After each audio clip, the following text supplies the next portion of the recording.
according to the legend, you went out to burn it after you had another event of this sort. Umberto, you want to kill us the idea of calling the three of you the Three Musketeers?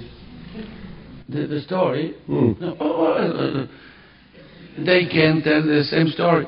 It happened in 85? Yeah, something like that. Yeah. And the Royal Hall, Royal Hall in Royal Festival Hall, yeah. 1995. 95. Ah, yes, I remember it well. Only I believe it was 95. It was anyway, no, I am still young enough to, and we read together. And I don't remember who said, we are the Three Musketeers. It's me because I am a devotee of Dumas. But somebody else, not me, I think is Carol Evelyn, then knew that Dumas wrote after the Three Musketeers 20 years later, and making a little change in timing, decided to celebrate the return of the Three Musketeers. But you know that there is the third episode, the Vicomte de Bragelonne, in which all the Three Musketeers die. So we have planning the new event, I think, in the long run. Yeah. Well, the big question, of course, is who is D'Artagnan? D'Artagnan is the fourth. He's the fourth. That's him. That's him. Well, we know that Mario is Aramis. Aramis, because it's very...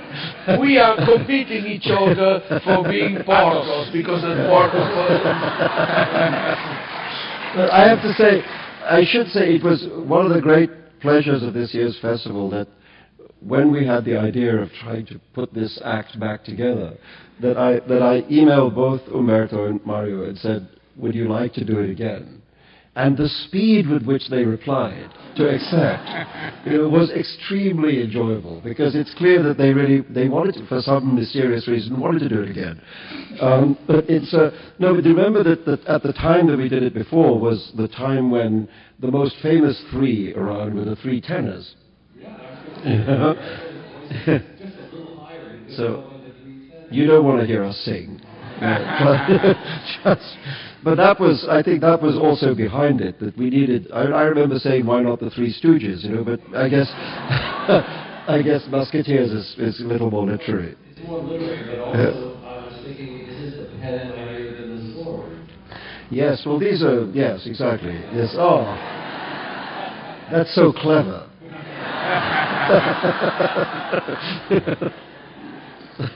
Anyway, you know that the Three Musketeers is one of the most beautiful example of literary jazz. Mm-hmm. Dumas was able to write very badly. The Count of Monte Cristo is horribly written. The Three Musketeers is pure jazz, with such a rhythm, such a sense of riff. It's incredible. He's able to continue for 3 pages with a dialogue, saying nothing, but it's like a art deco, a drum. A drum? Is it? Yes. There are many dialogues because he was paid by words. He was paid by the word. It's true. He was paid by words. Yeah. So. Yes, that's why there are so many dialogues. But even jazzmen are paid according to how much they play during the night in the brothel, isn't it? So, no, I always felt that J.K. Rowling learned a lot from Alexandre Dumas. Because there are so many pages in Harry Potter which go, what shall we do? I don't know what to do. Ron. What do you think we should do? I don't know. Let's ask Hermione. What should we do? Beats me, Harry. Are you sure you don't know what to do? Pages and pages of this stuff. It's completely Alexandre Dumas. Maybe can I say something? Since we are getting crazy and speaking of everything, I worked a lot on the style of Dumas. And once I accepted by a publisher the idea of translating the entire Count of Monte Cristo by reducing it of the 25%, because the Count of Monte Cristo say he get off of the seat where he was sitting before, which is absolutely absolutely tautological. So you can say he went up. Okay. So I went on. I came on for 100 pages by reducing it of the 25%. It was stylistically very beautiful, but I understood that I had lost the magic of the book. The magic of the book is due to the fact that it is badly written. It's a sort of a lutulent, I don't know if in English it exists that beautiful adjective, but mud-like flow of mud going and creating a myth. Yeah. And then I discovered that on one side there is literature creating Madame Bovary, and on the other side there is mythography. It is not necessary to write well to create a myth. Not necessary to write well to create Little Red Riding Hood, but it exists as a myth. And the Count of Monte Cristo exists as a myth, even though it has not been written by, it's badly written. So that's the Gospels created no, it's an interesting thing that truth being written modestly. The figures of the great figures who emerged from bad writing. You know, a great example of that in American literature is Hawkeye. Who? Hawkeye, the last of the Mohicans. No. It is impossible to read a sentence of James Fenimore Cooper, you know, without falling asleep or developing a headache, you know. And yet all these poor people had to read him at school, you know. and what happens is that it's an example, like Sherlock Holmes, of the character who breaks free of the prose in which he's written, you know, and becomes something immortal in spite of the author. Italians and also Spaniards know Emilio Salgari, who created Sandokan, Corsagone. He was writing in a horrible way. It's impossible to read it. Oh, I don't agree. I disagree. I disagree. Oh, good. No. Well, what do you call bad writing? If you read a novel and you are deeply moved, as you are when you read El Conde de Monte Cristo. I cried when I read El Conde de Monte Cristo. And you are excited and you are transported to another world of adventures, of extremes, extreme feelings, extreme deeds. These cannot be badly written, you know. Well, maybe in grammatical terms, but if you are moved and you are transported, this is great literature. Yes. And I think Alexander Dumas was a great writer, you know. Mr. Mario, I don't disagree. By saying what I said, I am casting in doubt the notion of literature. Yeah. Okay. But good writing is not grammatically correct writing, you know. Very great writers had a very bad grammar, you know, but in spite of that, they were able to produce fantastic novels. And I think Dumas is one of them. Dumas was a fantastic creator of characters, of mythology.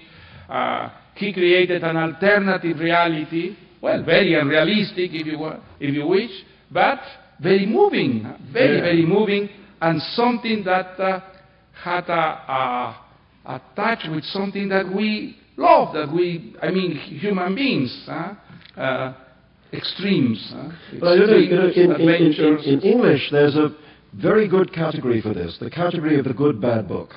Good bad book, that's all right. That's all right. I can.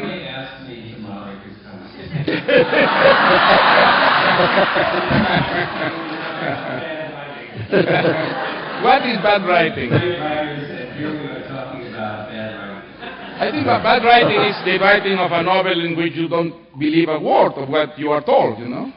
Yes. It may be perfectly correctly written, but if you are not touched and moved and transported, this is badly written. This is bad writing, you know.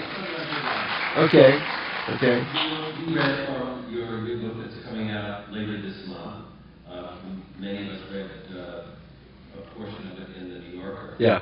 And it's really about what happens when East meets West as much as anything else. 400 years ago, yeah. Now, that has been a theme in your work over the years. Mm-hmm. And in Umberto, you created a program at the University of Bologna 20 years ago called Anthropology of the West from the perspective of non-Westerners as defined by their own criteria. So you thought also about this East-West or multi, cultures clashing with cultures throughout your career as well. I'm wondering whether what you, in both cases, what that does for a writer, in other words, thinking about another culture other than your own. Well, I think I was frequently concerned with that, not only my scholarly activity, okay, that's mandatory. In my novel, for instance, in Baudolino, there is a problem of East and West, and the contacts between the two, the two civilizations, and so on and so forth. But I think every thinking person is always considering this connection between culture. They are only the fundamentalists that don't have this gift. It seems to me so elementary. Yeah, no, it is. One of the things that's interesting about when you study the Renaissance in Europe is the idea that these cultures are separate is absurd. The Renaissance was the discovery through Byzantium and also even if you look at the great art of Venice in terms of glassware and weaving and so on, they're using motifs from the Lebanon and from Ottoman Turkey. The Ottomans are actually ordering their carpets from Venice because the Venetians made better carpets, but they're sending their patterns. So these cultures are deeply intertwined. And for me, it's something that came from the moment of my birth, because the city I grew up in, Bombay, is not an ancient Indian city. It's not like Delhi. It's not like Calcutta.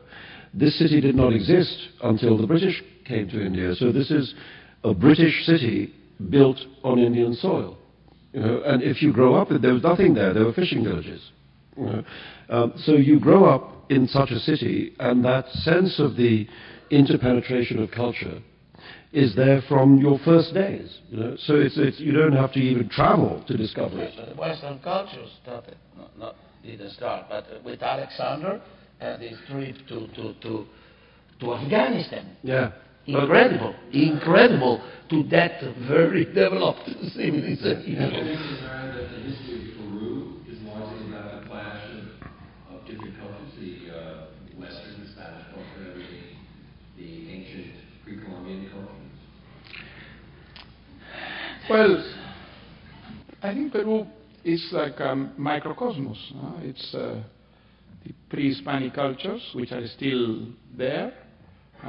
The Western culture, which arrived, of course, with the Spaniards. It's also Africa, which arrived at the same time that the Europeans. And Africa is very present in our culture, in our music, and we have received other cultures too, from Asia, for example, Japanese, Chinese. So if you try to define Peru, you cannot exclude any of these cultures, branches, traditions, which I think is a great richness for a country, to be like a little microcosmos in which many different cultures are present, coexisting with difficulties, but linking the country to the rest of the world. This, I think, is valid not only for Peru, but for most Latin American countries. I was going to say, the Japanese hasn't come. Your life had been different. You might have been president.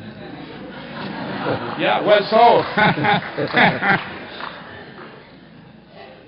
the Japanese, let me tell you an anecdote. The first time I went to Japan, that was in the 70s, And to my big surprise, everybody knew that Peru had been the second country in the world that opened its doors to the Japanese immigrants. The first was Brazil, and then Peru.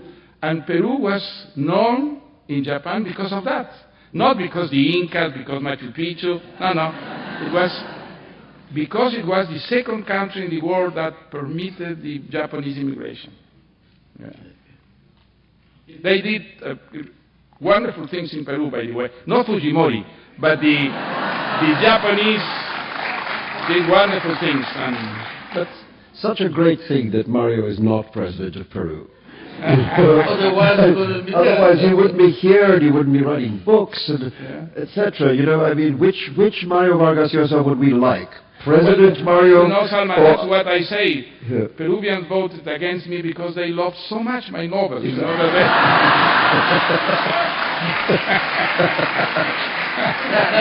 And instead of a Musketeer, you would have become a Richelieu.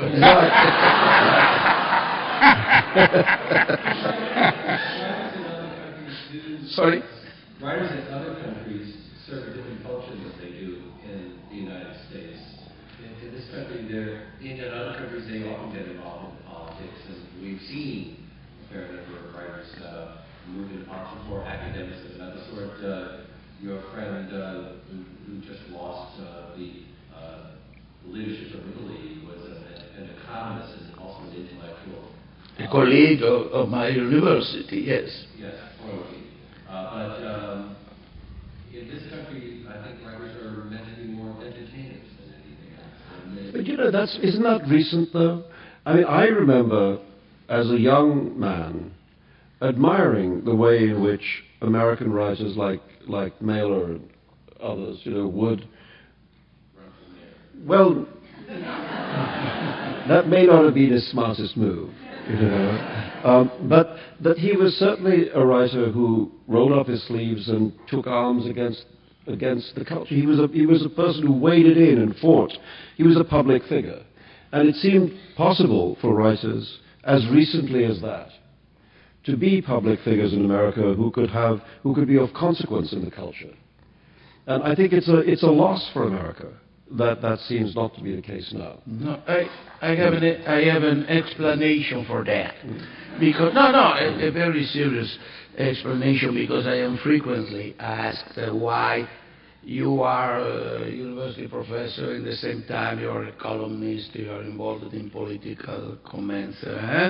And they say, but the same happens in France, and the same happens when I was 3 days ago dining with Günter Grass. He took part in the political affairs of this country. It's a geographical problem. The situation of America is the same as the English situation, in which the universities are not situated in the city. Oxford and Cambridge are outside London. The American universities are in the campus.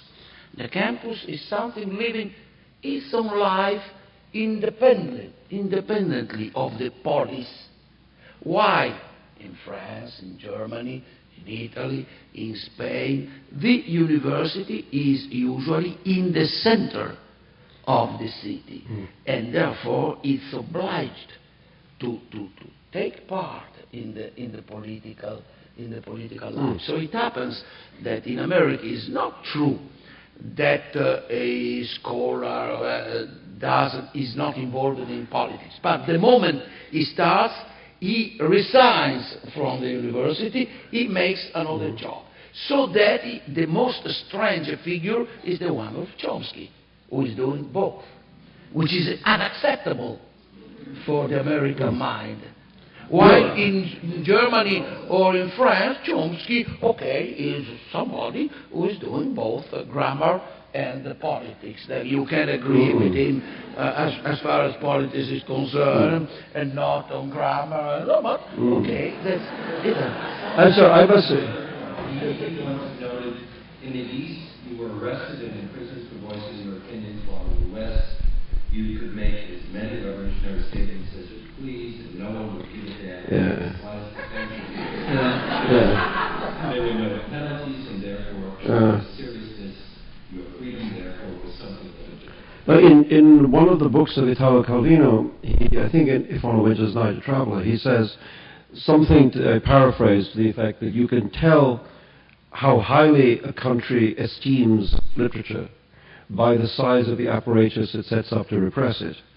And by that criterion, the Soviet Union really thought literature was very important, and America not at all. I think, I think that for writers to be considered important as public figures, you need dictatorships. In a democratic society, writers are considered entertainers. I'm not sure. I'm going to disagree with you. Well, but let me finish. Then I'll disagree. Let me finish. That is why writers that are committed to civic and political causes in open societies don't have a response, a reaction. It's because if institutions are more or less functioning, and if there are main vehicles to express criticism, and literature is, even if we don't like it, entertainment. But it's very, very different when democracy disappears and an authoritarian or totalitarian system is imposed on a society. Then literature becomes a vehicle to express what cannot be expressed in the press or in the media because censorship. And so literature, without renouncing its, let's say, literary, artistic, aesthetic function, becomes an instrument for expressing criticism, protest, and to communicate what is not possible to communicate by other ways. That is the reason why writers are so committed politically in third world countries and in countries which are suffering dictatorships. Yes. No, I think that's true, and I mean one of the demonstrations of this is the sharp decline in Russian literature. Since the end of the Soviet Union. And it's a bitter irony, but it's so. However, what I was trying to say is that I guess if you look at a country like England or France, at a time of high political interest, let's say like an election campaign, like a war, they will ask the leading writers of the day to comment on that. That they will ask in England Ian McEwan or Julian Barnes or Martin Amis or whoever it might be to write. And the rest is, anyway, it has a political impact. But what I'm saying is that here, in this country, here we are in the middle of a very extraordinary election campaign, and at a time when the country is very concerned about that. But even those American writers who have profound political sophistication, the kind of DeLillo, Robert Stone, whoever it might be, you don't find them on the op-ed pages. You don't find newspapers going to them to ask what their opinion is of what's going on. And what's happened in this country is I think a regrettable thing, which is a professionalization of the commentariat, so that you can. But unless you're a professional commenter, you're not allowed to comment. And I think it's a narrowing of the voices that can be heard in this country, and it's different from Europe. It's different, I think, from Latin America. I think it would be important also to say something around this subject. I am in favor, of course, of the participation of writers in the public debate. Some kind of civic commitment, I think, is good for society but also very good for literature. Otherwise, literature can take such a distance of real problems and become a very frivolous and kind of exercise. But not always the participation of writers in civic and political matters has been good for society, because there is a very long tradition, unfortunately, of writers who have chosen the worst options.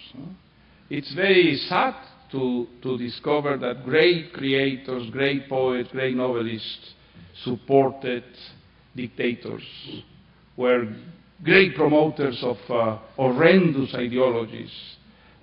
It's very sad to think that probably the most brilliant philosopher of modern time was a Nazi, and he never rejected. Never repented. He never repented. Heidegger never repented. Ezra Pound was a fascist, and he never repented. And all the writers who were Stalinists. It's very sad when one thinks that Sartre, one of the most intelligent intellectuals of his time, was a Maoist when the Cultural Revolution in China, when millions and millions of Chinese were sacrificed in the concentration camp and in the craziness of the culture. And Sartre was a Maoist. And how many French intellectuals during those years were Maoists? You remember. Telquel, very sophisticated, and they were Maoists. They were supporting the China of the Cultural Revolution.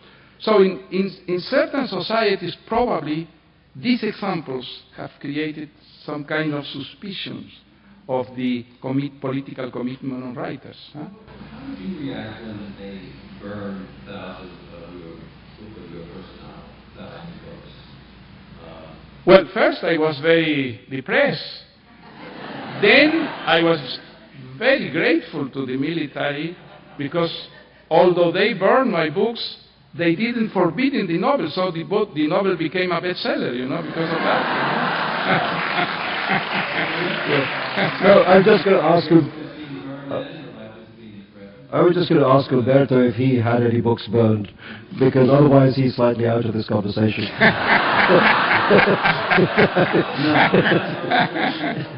No, I only told story of burned books. Which no, but I want to try a mediation between the two positions. I think that Mario is obviously right when he says that writers become important under the dictatorship, because they remain the only hope. Yeah. The only hope for a society in which everybody keeps silent. Okay, that's true. But at the same time, we have seen that in democracy, in democratic states, the importance of writers has been important. Think in Italy of Moravia, of Pasolini, of Sciascia, of Primo Levi. They were not only moral but political authorities. And in France, from Marot to Sartre, independently, if they were right or wrong, they were political authorities.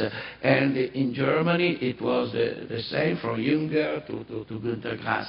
The only, and even in Great Britain, think of Bertrand Russell, the only inexplicable phenomenon is, as you said, America, in which they don't have a political impact, being at the same time most of them the most important writers in the world, published everywhere, followed in every country, but they don't have power in their own country. I'm unable to explain in sociological terms this phenomenon, but it's because of the existence of movie stars.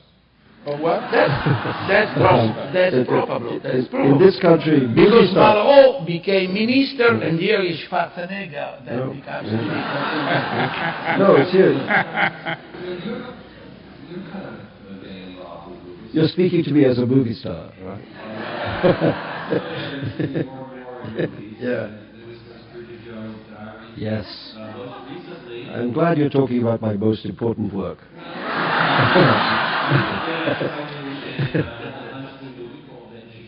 Yeah. Playing an OBGYN. Yep. Yeah.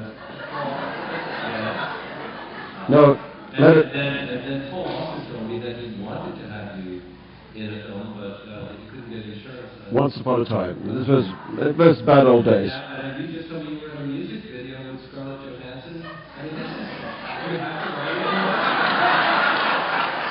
it. Listen, Lenny, if somebody said to you, would you stand against that wall and kiss Scarlett Johansson on the back of her neck? What would you say? I'm already taken. I just said yes. It's just somebody has to do it. It's true. It's true. Are they coming to you? Or do you Yeah, no, they just seek me out.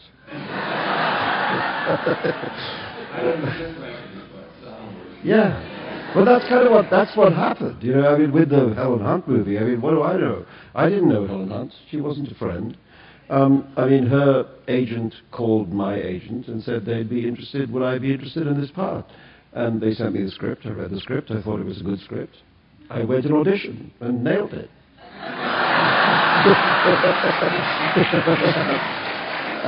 To my great pleasure, afterwards, I met friends of mine who are actors of Indian origin who live in New York, and they said, we went up for that movie. And I said, I'm sorry, but, I beat you out. What's the reaction in Italy to the book that you wrote where you went after Rushdie and everything that he represents? I didn't say anything new. What I said was said by a lot of other people. Italy was divided into two halves.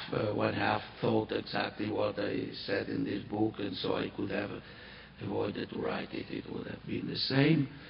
And the other half think. Oh, the only thing is that the title was prophetic. In English, the title is Turning the Clock Back. That happened in Italy. We turned the clock 65 years back. And this time, you cannot even expect that the Americans come to liberate us, because Bush is a close friend of Berlusconi. No, and the mayor of Rome is a member of the fascist party. He was. Yeah. The mayor of Rome is Yes. a member of the fascist party. 65 years back. So I, at least I have the satisfaction of being a prophet, which is a biblical feature. It's overrated, actually. This is addressed. It says all three. Describe your writing method. How do you Describe? Your writing method. This is the nuts and bolts stuff, but how do you? Next question. No, I have a writing method. Yeah. I write from left to right. Why my Israeli colleague writes to right. Mr. Echo, could you elaborate on the process that led you to create the character thought story and how you chose the language that made all languages and none? Is a very difficult and Pentecostal question. You're creative in language, in universal languages. Well, that's my job. No.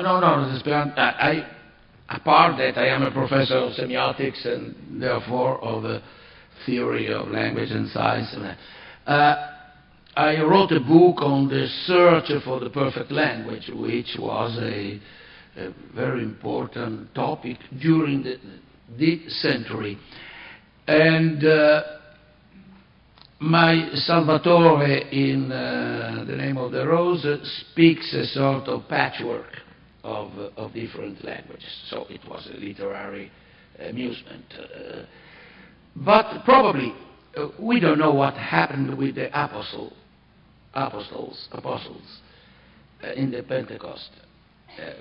What is the gift of language? Did they speak their own language and everybody learned, understood in their own language?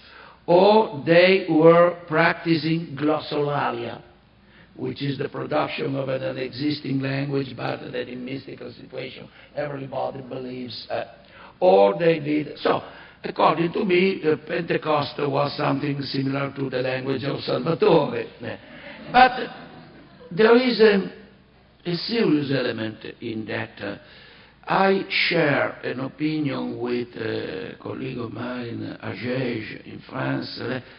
We cannot work for a common language in the world. It will never exist. Well, okay, there is English in this moment, but English will be step by step destroyed by the fact that everybody speaks English in a different way. And in Europe, we have in this moment 27 simultaneous translation, even in languages spoken by very small amount of people. The only hope is to reach a situation of extended polylanguage. I mean, it happens with intellectuals sitting at the same table. Well, this evening he spoke in Spanish, I answered him in Italian, another one makes an intervention. I didn't understand the word you were saying. Well, step by step, even English-speaking subject can wait. So to reach a situation in which people can interact, each with his own language. There is a man working as a translator in the European Commission who invented the Europanto. Europanto is a curious language in which there is one word in English, one another, but you understand. You understand it perfectly. And if you miss a word, you recuperate it, you recover it. And my Salvatore spoke practically a sort of savage Europanto. Well, let me say, 20 years before Europanto was invented. But I think we can reach a situation of sort of extended polylanguage situation, because no political power in the world was ever able to impose a language, not even the Roman Empire. People continue to speak Greek in the Mediterranean area and to produce new languages from the Gauls apple. So no political power can impose a language.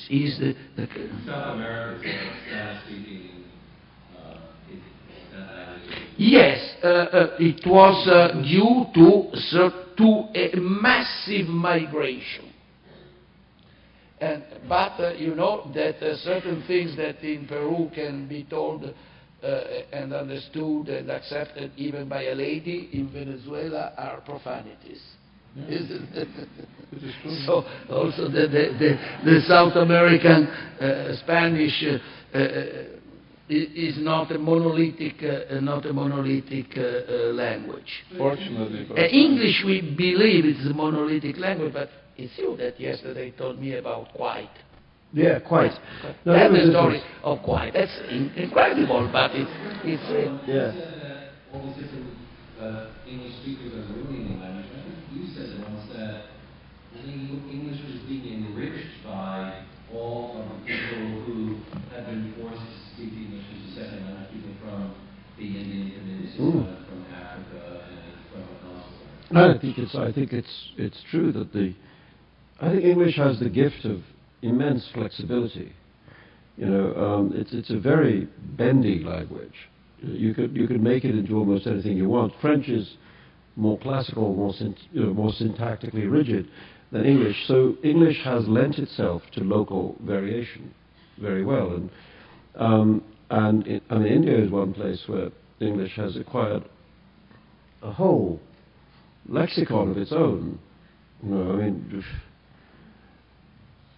if the person who runs an organization in India is known as the in charge. So if a Martian were to land in India, he would say, "Take me to your in charge." And an event in which the police shoot people to death is known as a police encounter. He was, and of course, people don't die; they are slain. People are slain in a police encounter. When somebody commits a robbery and runs away, this is described in the national press as the vagabond absconding with the booty.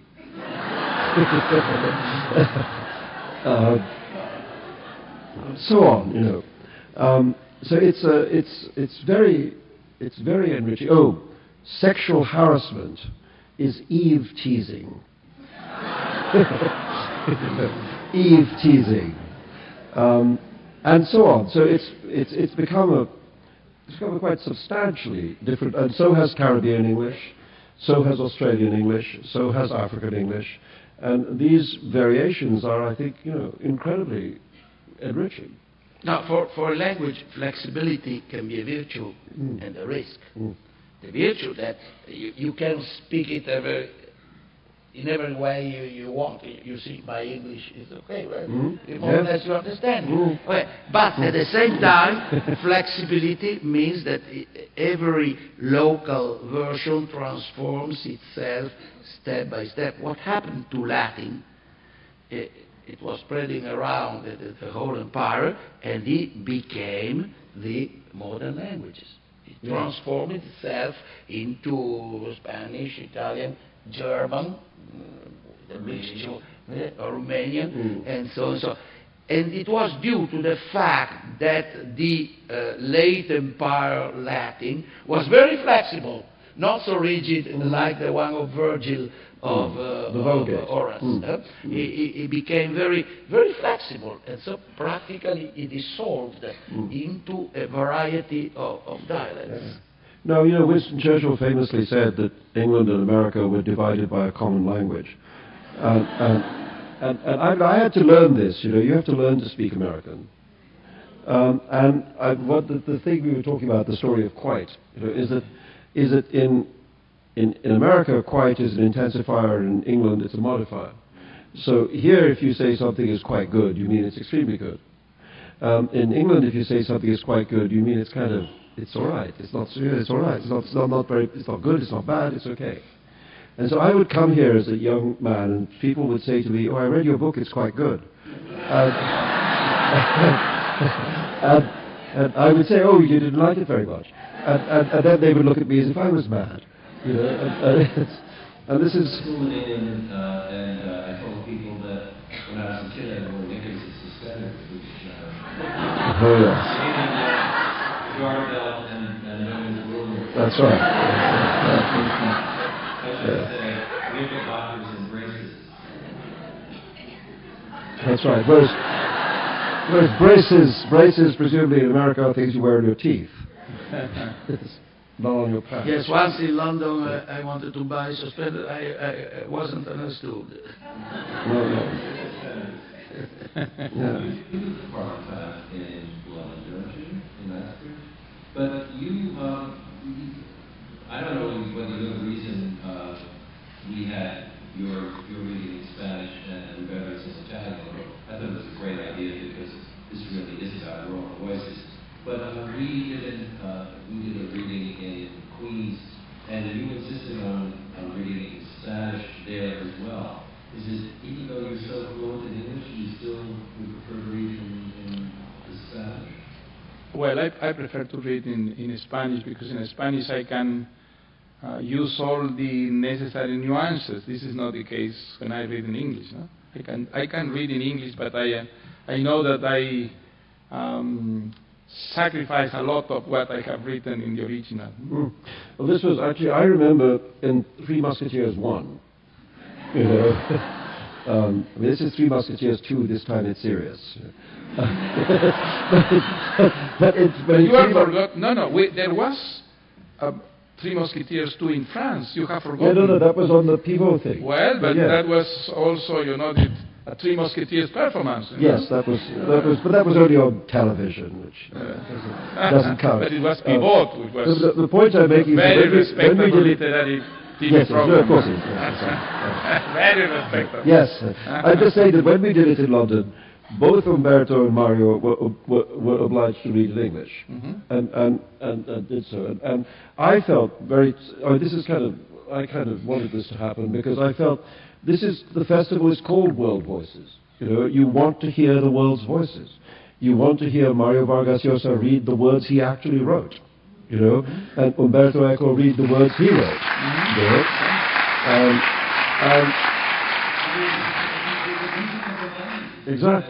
Exactly. And I think it's a great. I had the idea because I was invited to do a reading in Rome, in this perhaps now defunct series that was created by the previous mayor. An extraordinary thing to be asked to read in the Roman Forum. A thing you're not very often asked to do is to play ancient Rome. Only Nero. Only Nero. Exactly. And I mean, it was an amazing thing. It was a free reading series. They put up a stage and a giant screen, and half the screen was the writer's face, and the other half of the screen was a roller title of the text they were reading. And literally thousands of people would come. I mean, thousands of people, because it was a free event. 3,000, 4,000, 5,000 people would come and sit.